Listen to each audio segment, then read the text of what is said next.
laki-laki atau perempuan dalam keadaan ia beriman, maka kami Allah pasti akan memberikan kepadanya kehidupan yang baik, kehidupan yang bahagia, kehidupan yang senang, kehidupan yang tentram. Ya salam, di manakah letak kehidupan yang bahagia? Menurut yang menciptakan kehidupan, yang memberi kita kehidupan, yang menjelaskan arti dan objektif kehidupan adalah Allah Subhanahu wa taala. Dialah yang menciptakan hidup, dialah yang menciptakan mati, dan dia juga yang memberitahu apa arti kehidupan yang bahagia. Alladzi khalaqal mauta wal hayata liyabluwakum ayyukum ahsanu amala. Dialah Allah yang menciptakan mati, dia juga yang menciptakan kehidupan untuk menguji kepada kamu. Yang menciptakan kehidupan ini memberitahu kepada kita kehidupan yang baik, yang bahagia di dunia adalah dengan iman dan juga beramal saleh. Yang mencari kebahagiaan dalam hidup di dunia, yang mencari kesenangan dalam hidup di dunia, tidak melalui iman dan juga amal saleh, tidak tenang dalam hidupnya, tidak tentram dalam hidupnya, tidak akan jumpa kesenangan dalam hidup hatta memiliki segala keadaan, kebendaan dan juga harta. Karena yang menciptakan kehidupan yaitu Allah memberitahu kehidupan yang tenang, bahagia, tentram adalah kepada orang beriman dan juga beramal saleh. Itu baru di dunia kehidupan tentram akan didapat. Adapun di akhirat, walanajziyannahum ajrahum bi ahsani ma kanu ya'malun, dan kami akan balas kepadanya, kepada orang yang hidup di dunia beriman dan juga beramal saleh. Sudahlah beriman beramal saleh, diberi kehidupan senang, bahagia dan tentram, baru di dunia, di akhirat ganjarannya adalah lebih besar, bi ahsani ma kanu ya'malun, dengan balasan yang lebih baik karena hasil perbuatan mereka berada di dunia. Mudah-mudahan Allah Subhanahu wa taala memberikan kepada kita keimanan, kesempurnaan dalam iman dan amal saleh untuk mendapatkan dua kebahagiaan hidup di dunia dan juga kebahagiaan hidup di akhirat. Rabbana atina fid dunya hasanah wa fil akhirati hasanah wa qina adzabannar. Demikian Allah Subhanahu wa taala menggambarkan di dalam Al-Qur'anul Karim tentang arti kehidupan yang sebenar. Hadirin hadirat yang dirahmati oleh Allah Subhanahu wa taala, yang hanya membimbing kepada kita memahami akan hakikat kehidupan yang sebenar adalah Nabi Muhammad sallallahu alaihi wa ala alihi wa sahbihi wasallam, yang diutus oleh Allah kepada kita membawa risalah al-Islam, agama yang diridhai oleh Allah Subhanahu wa taala. 23 tahun diperjuangkan oleh baginda Rasulullah sallallahu alaihi wa alihi wa sahbihi wasallam, sehingga ditinggalkan agama ini sempurna dengan deklarasi yang diberikan oleh Allah di dalam Al-Qur'anul Karim. Al-yawma akmaltu lakum dinakum wa atmamtu alaikum ni'mati wa raditu lakumul Islam dina. Kami, yakni Allah Subhanahu wa taala, hari ini kusempurnakan untuk kamu agama kamu, dan aku sempurnakan untuk kamu nikmatku padamu, dan aku ridha Islam sebagai agama kamu. Ayat ini turun kepada baginda Rasulullah di padang Arafah pada tahun ke-10 daripada hijrahnya Rasulullah. Ketika beliau memakai ihram dan berada di atas ontanya atau sedang menyampaikan khutbah, turunlah ayat ini kepada beliau. Jatuh pada hari Jumat, dalam keadaan mereka menunggu datangnya malam hari raya Idul Adha.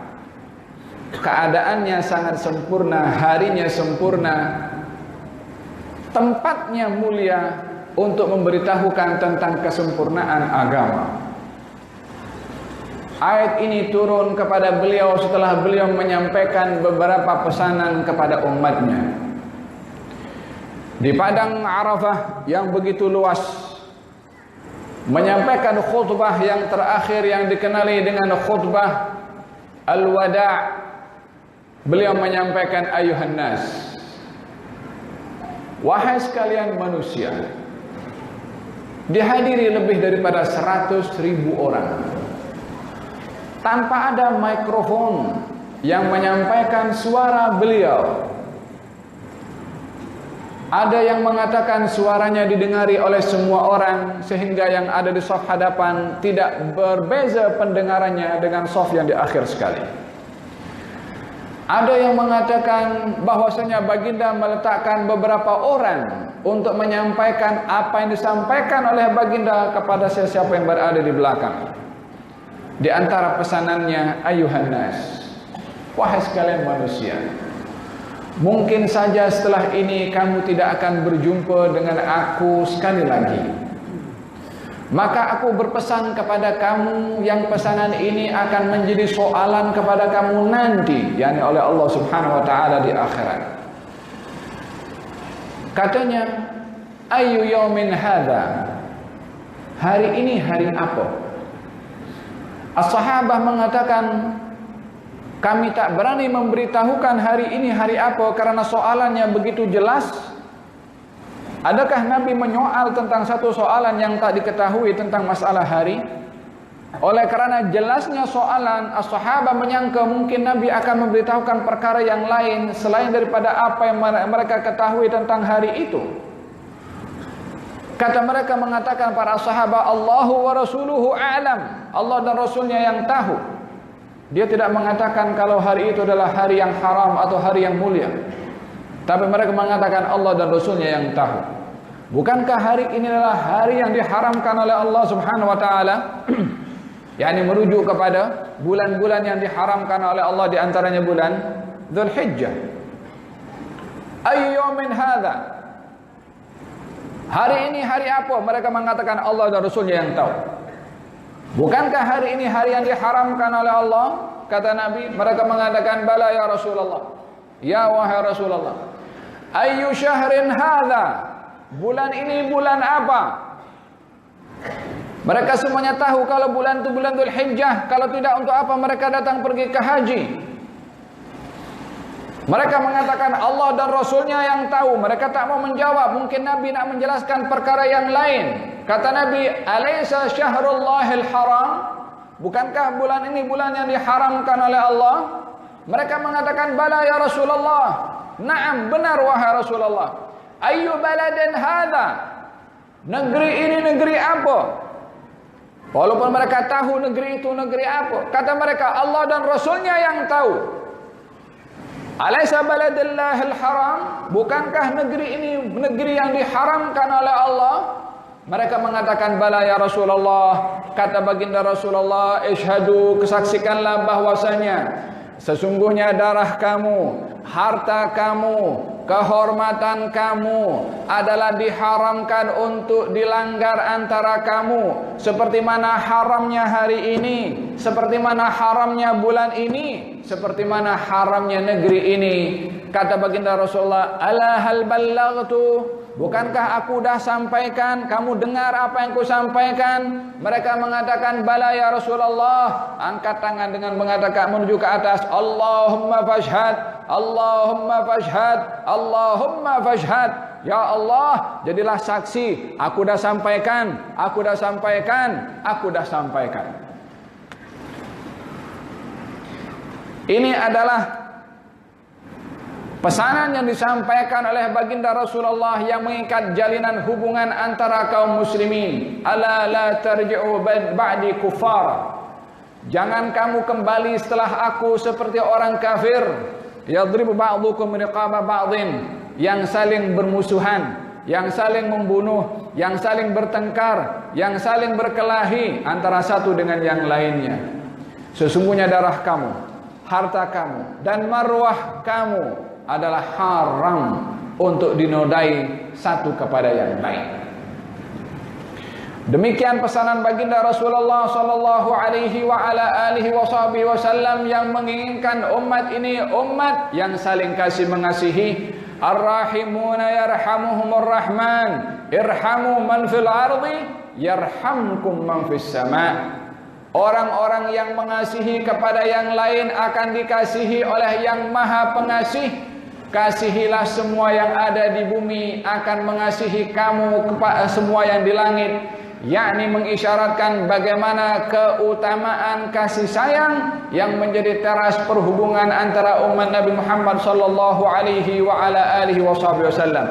Ajaran seperti ini yang dibawa oleh baginda Rasulullah, yang menampilkan keindahan Islam dengan perbuatan orang-orang Islam terhadap agama yang dibawa oleh baginda Rasulullah. Lengkapnya agama yang dibawa oleh baginda Rasulullah sallallahu alaihi wasallam merangkumi kepada perkara yang kecil, apatah lagi perkara yang besar. Semuanya dijelaskan di dalam agama yang diridhai oleh Allah Subhanahu wa taala. Di antara perkara yang kecil dalam agama yang diperhatikan oleh baginda Rasulullah sampai kepada masalah penampilan luaran sahaja, berpenampilan bersih, berpenampilan indah dan berpenampilan cantik juga diajar oleh Nabi sallallahu alaihi wasallam. Innallaha tayyibun la yaqbalu illa tayyiba. Sesungguhnya Allah itu indah, tidak menerima kecuali yang indah. Innallaha nadhifun yuhibbun nadhafah. Allah itu bersih, suka kepada kebersihan. Innallaha karimun yuhibbul karam. Allah itu mulia, pemurah dan suka kepada orang yang bersifat pemurah.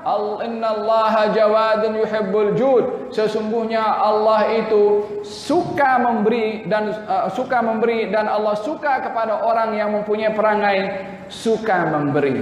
Wa hakadha baginda Rasulullah sallallahu alaihi wasallam berpenampilan selalu bersih karena indahnya agama Islam yang menunjukkan kebersihan. Katanya, nadzifu anfusakum mastata'tum. Bersihkanlah dirimu semampu kamu untuk menjaga kebersihan. Fa innallaha banal Islam bin nadhafah wa la yadkhulul jannata illa nadhif. Sesungguhnya Allah membina agama Islam ini dengan kebersihan dan tiada yang akan masuk Islam kecuali orang-orang yang bersih, bersih hatinya, bersih akal fikirannya, bersih tindakan anggota tubuh badannya. Maka dengan demikian, dengan kebersihan zahir dan juga batin adalah merupakan seorang itu yang memahami konsep Islam yang dibawa oleh Nabi Muhammad sallallahu alaihi wasallam.